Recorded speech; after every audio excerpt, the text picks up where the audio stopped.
35 ônibus, 4 caminhões e um trem incendiados na zona oeste do Rio. O caos foi uma resposta de criminosos à morte do miliciano Matheus da Silva Rezende, o Faustão, durante uma operação da Polícia Civil. Por causa da violência, 17 mil alunos ficaram sem aulas. O episódio é mais um na rotina do Rio de Janeiro, cujo território é atravessado por disputas entre traficantes, milicianos e o poder público. No início do mês de outubro, 3 médicos foram mortos a tiros na orla da Zona Oeste. Uma das vítimas teria sido confundida por traficantes com um miliciano. O diretor do Departamento de Ciências Sociais da PUC-Rio participou da elaboração do mapa histórico dos grupos armados no Rio de Janeiro, em 2022, que apontou que quase 60% do território é dominado pela milícia, enquanto o resto é alvo também de disputa por traficantes. O professor Marcelo Burgos conversou com a equipe da TV PUC sobre a complexa relação entre milícia, tráfico, jogo do bicho e a polícia.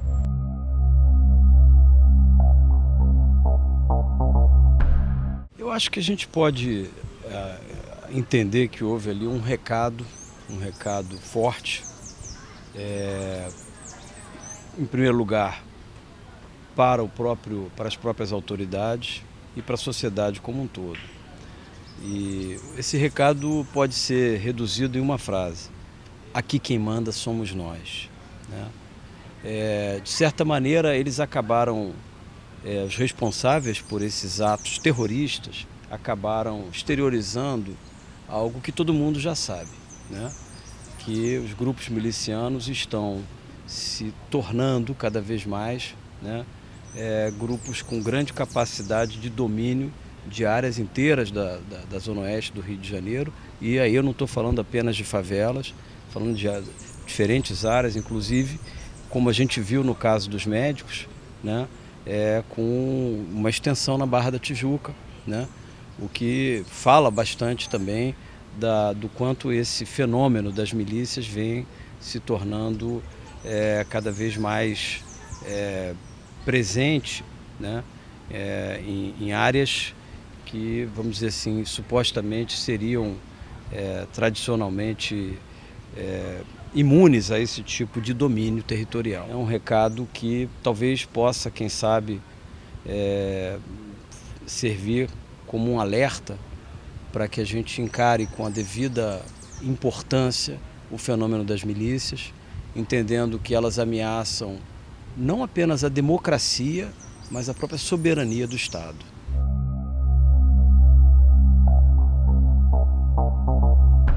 É um crescimento lento, gradual, mas consistente, né?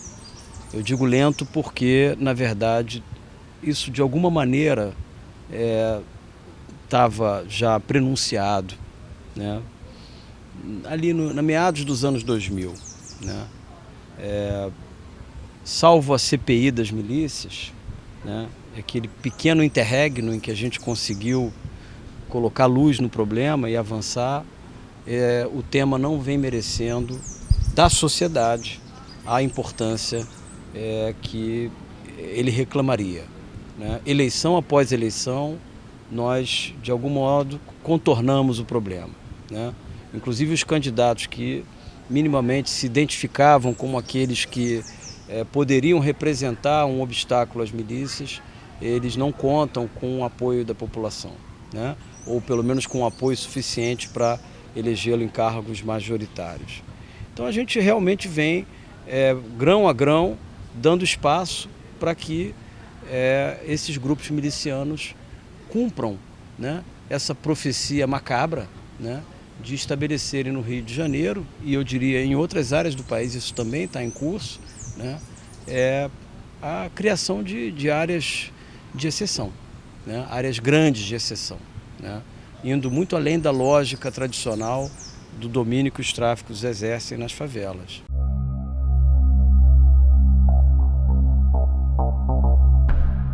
Eu acho que a gente deve lembrar sempre que quando a gente fala desses grupos, a gente está falando, antes de mais nada, de grupos que disputam poder militar e econômico, né? Com pouquíssimo ou nenhuma regulação, controle, sujeição aos poderes públicos. Na medida em que há um avanço do consumo popular, né, nas mais diferentes dimensões, da água ao bujão de gás, à TV a cabo, ao transporte, ao lazer, né? Em todos esses setores, e a começar pelo próprio mercado imobiliário, você tem uma crescente submissão desses mercados a esses grupos, que são grupos econômicos, né, com ramificações para outros segmentos da sociedade e, ao mesmo tempo, grupos paramilitares. Quer dizer, de certa maneira, a simbiose entre milícia e tráfico, né, é uma resultante mais do que previsível, né, porque é um processo quase que de negociação, de acerto, né, estratégico entre grupos que começam a rivalizar com outros grupos, né. Nada disso, naturalmente, aconteceria se não tivesse por trás se essa dinâmica não atravessasse as estruturas do Estado, muito especialmente, mas não apenas, as forças policiais, né? O não apenas é muito importante, porque a gente sabe que essa dinâmica ela se infiltra, né, no parlamento, se infiltra no poder executivo, se infiltra no próprio judiciário, né? Então, a gente está diante de um processo muito perigoso, né? E não é de hoje que a gente está falando isso, muito perigoso de uma infiltração que torna muito difícil o combate a ela, porque, na verdade, as forças das quais nós esperamos a reação, elas próprias estão ou reféns ou comprometidas com a lógica da milícia.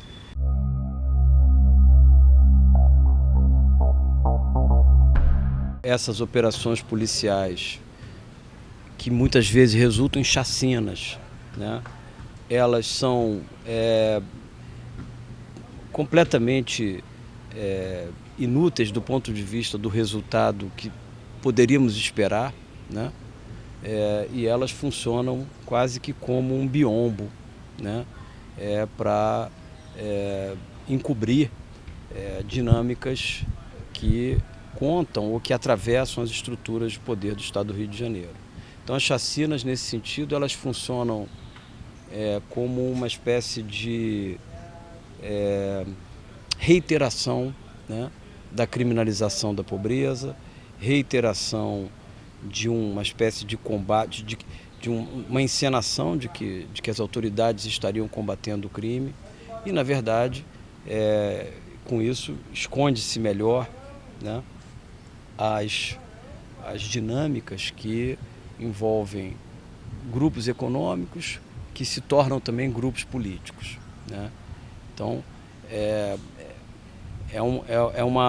a gente que avalia, que estuda esse tema, a gente diz assim, passaram-se praticamente 30 anos, né, de uma crônica dinâmica de operações policiais nas favelas, completamente sem nenhum resultado, ao contrário, só o agravamento. Quando você ouve as autoridades policiais ou mesmo governadores, né, incluindo o atual, né, falando do que aconteceu, você não precisa praticamente nem ouvir, ele vai repetir o de sempre, né, que a marginalidade, que isso, que aquilo, que eles não podem achar que vão tomar conta do Estado, e esses arroubos todos, sem nada por trás, né, a não ser uma falácia.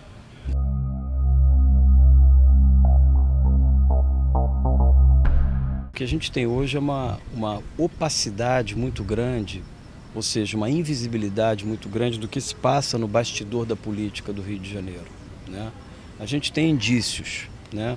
A gente sabe que a nossa Assembleia Legislativa ela tem muitos candidatos, muitos parlamentares que foram eleitos com apoio de grupos milicianos, né? A gente sabe que o atual governador foi reeleito, né, no primeiro turno, né, de uma maneira até surpreendente, sem que ele tenha sido chamado de fato às falas para justificar, inclusive, as piores chacinas que aconteceram no governo dele, né? A gente sabe que existe toda uma trama de atores por trás das atuais autoridades estaduais e que isso, obviamente, os deixa deixa a autoridade estadual completamente refém, né? Ou cúmplice ou refém, eu não tenho como afirmar, né? Dessa dinâmica. Então, a substituição de um secretário de Polícia Civil, né? Ou a própria inexistência de uma Secretaria de Segurança são apenas evidências de uma trama que está por trás e sobre a qual a gente conhece pouco, né? O próprio jornalismo investigativo, que é um campo importante, ele também tem sido, se quase que conta nos dedos os jornalistas, os corajosos jornalistas que têm feito esse trabalho, né? Eu acho, inclusive, que a imprensa teria um papel fundamental no Rio de Janeiro, né? Eu acho que a gente deve não só valorizar, mas prestar muita atenção nisso, né? Às vezes eu percebo a imprensa muito tímida em encostar contra a parede o governador. Não é de hoje isso, não é de hoje. Aceita muito facilmente determinadas versões, né? Eu acho que a imprensa tem um papel fundamental porque a gente precisa mexer com a opinião pública do Rio de Janeiro.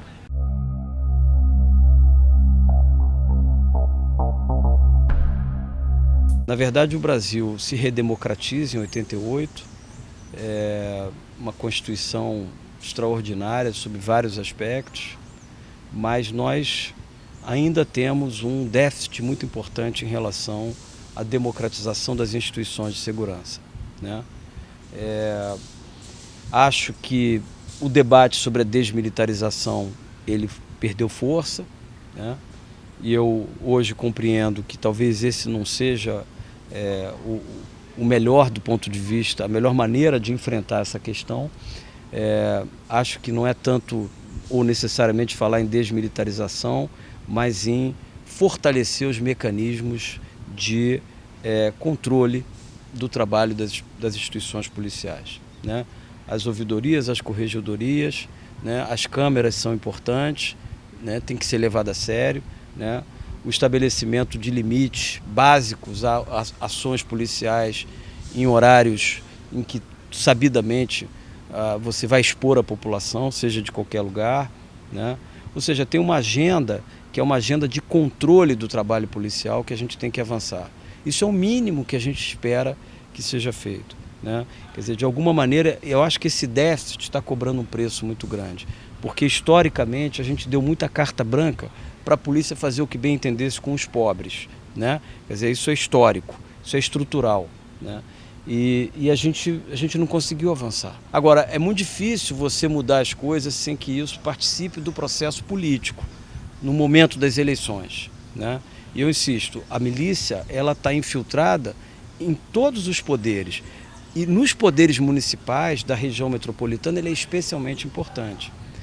É o município que regula o acesso ao solo, é o município que regula o acesso a boa parte dos serviços. Portanto, esses são os lugares estratégicos para você, de alguma maneira, poder controlar ativos econômicos. Então, a gente tem que dar atenção a isso, né? Isso tem que ser melhor encarado, compreendido pela população como um todo, né? Eu, de verdade, não acredito em mudanças que sejam estritamente técnicas. Eu acho que as questões de fundo são políticas.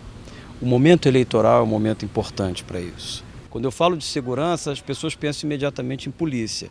Mas quando eu falo de segurança pensando a partir da milícia, eu estou falando, por exemplo, da Secretaria de Obras, Secretaria de Urbanismo. São espaços importantes para a segurança.